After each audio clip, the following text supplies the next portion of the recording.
Bienvenue dans notre saga de l'été. Parents en vacances, la mini-série qui crée du lien. Cet été, moi, Raphaël de Foucault, thérapeute familiale et la voix du podcast Bulle de Bonheur, en compagnie de Pauline Cussac, qui nous vient du Réseau des parents, qui est une association formidable qui soutient la parentalité. Nous vous offrons 4 épisodes pour relâcher la pression et savourer vos vacances.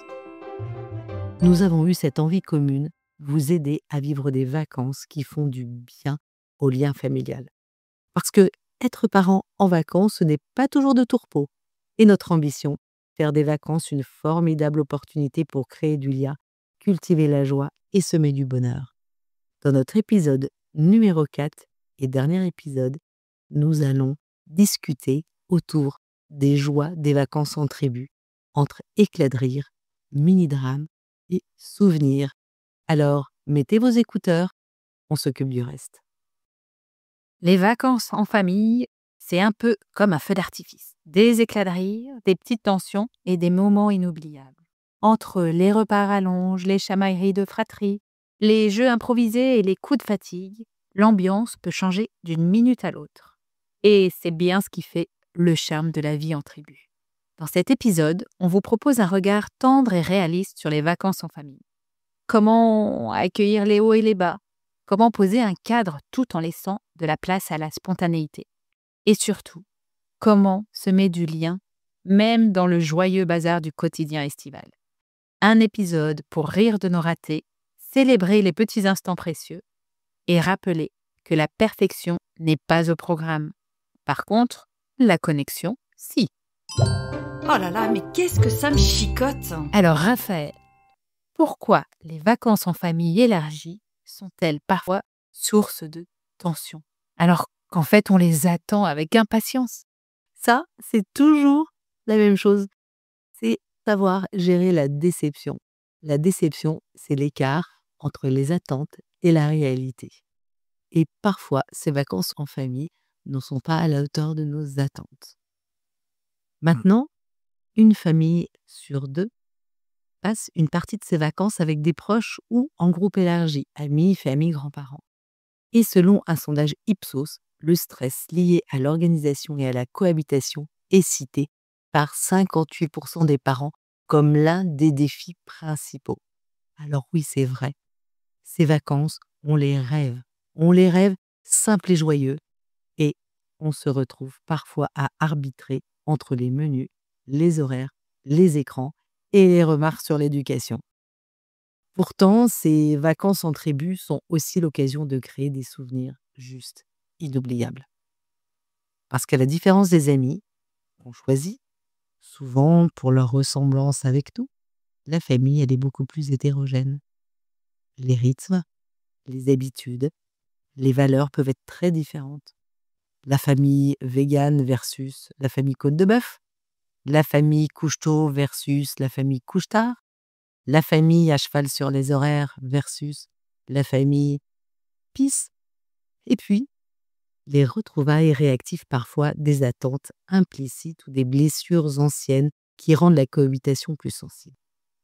Justement, en effet, que viennent réveiller ces retrouvailles familiales chez les parents et même les grands-parents? Alors, ce qu'il faut savoir, c'est qu'il y a beaucoup d'anciens rôles familiaux qui ressurgissent.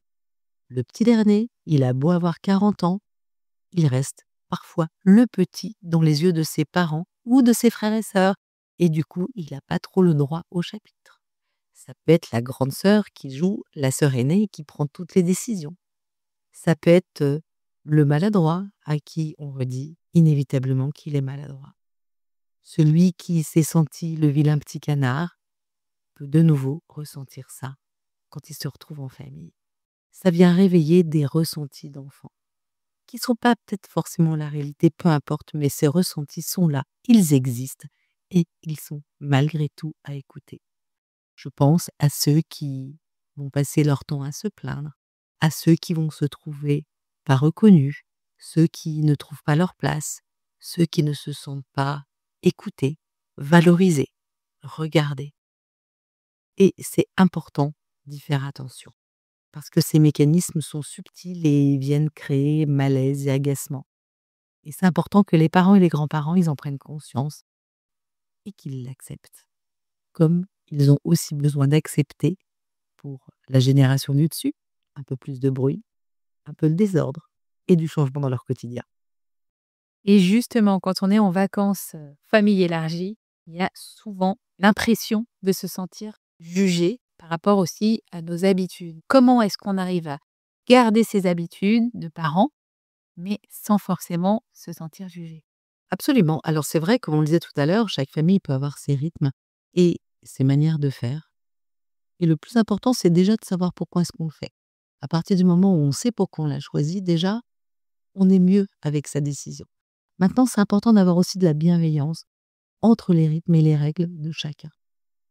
La mienne, ma règle, n'est pas forcément meilleure que celle de mon voisin, elle est simplement différente.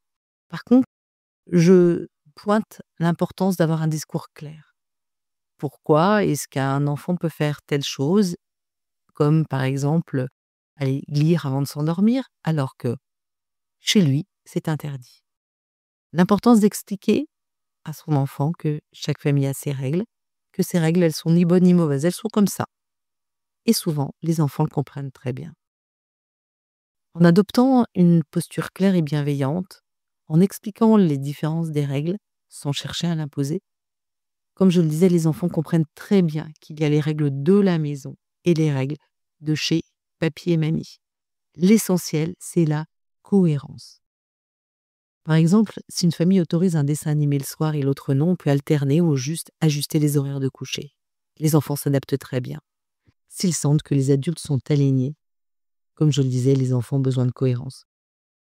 Pourquoi, quand on est en famille aussi, c'est important finalement de reconnaître ses propres limites? Tu as raison de poser cette question parce que les retrouvailles, elles sont épuisantes émotionnellement et se reconnaître saturé par le bruit, le monde, tout ce qu'il y a à faire, l'intendance aussi, ça permet de prendre du recul avant que l'agacement ne surgisse. C'est là où on peut prendre son conjoint par la main et lui dire: «Allez, tu viens, on va se boire un petit café», ou on part se balader tous les 2 et on confie ses enfants.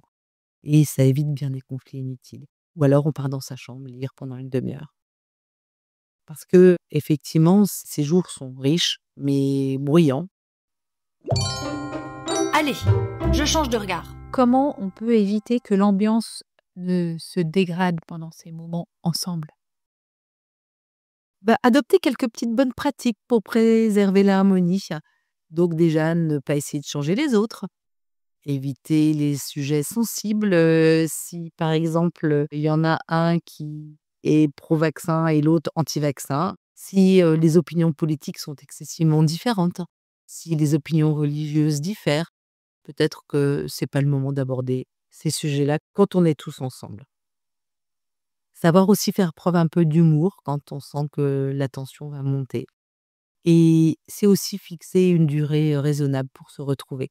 Effectivement, vouloir se retrouver 3 semaines ensemble quand la maison est minuscule et que les enfants dorment 6 par chambre, c'est peut-être pas forcément la bonne idée. Chacun finit sur les rotules. Justement, là, tu nous as déjà donné quelques pistes, mais est-ce que tu as des outils concrets à proposer pour apaiser l'atmosphère? Oui, déjà, je trouve que avant de se retrouver, on peut faire peut-être un petit groupe WhatsApp sur vacances été. Et puis, se questionner sur ses attentes. Qu'est-ce que j'attends vraiment de ce moment? Qu'est-ce que j'ai envie de faire? Qu'est-ce que j'aimerais faire avec mes enfants? Comment j'aimerais que se passe une journée type? Et du coup, ça permet de pouvoir s'accorder, déjà pour soi-même et pour sa famille. Et ensuite, savoir renoncer à certaines de ses attentes pour préserver un climat plus léger et éviter des désillusions. Deuxième chose, je pense l'importance de règles de base collectives.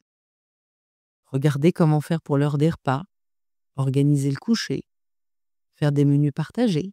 Si la famille 1 fait son menu dans ce coin et que la famille 2 arrive plus tard et qu'il n'y a plus rien dans le frigo, c'est juste agaçant. Alors, c'est pas très grave si les enfants mangent un peu plus de sucre ou se couchent un peu plus tard. L'enjeu, c'est l'équilibre, c'est pas la perfection. Qu'est-ce qui est le plus important dans le fond? C'est que les enfants soient heureux et que les parents soient détendus. Peut-être que pour certains, avoir un apéro sans les enfants, c'est important. Est-ce que les enfants déjeunent avec les adultes? Une bonne question à se poser. Est-ce que on fait des menus à l'avance pour harmoniser les goûts de chacun? Est-ce qu'on se donne des rôles? Lundi, c'est une famille, mardi, c'est une autre famille. Accepter que chez des grands-parents, le coucher peut être un peu plus tard que d'habitude.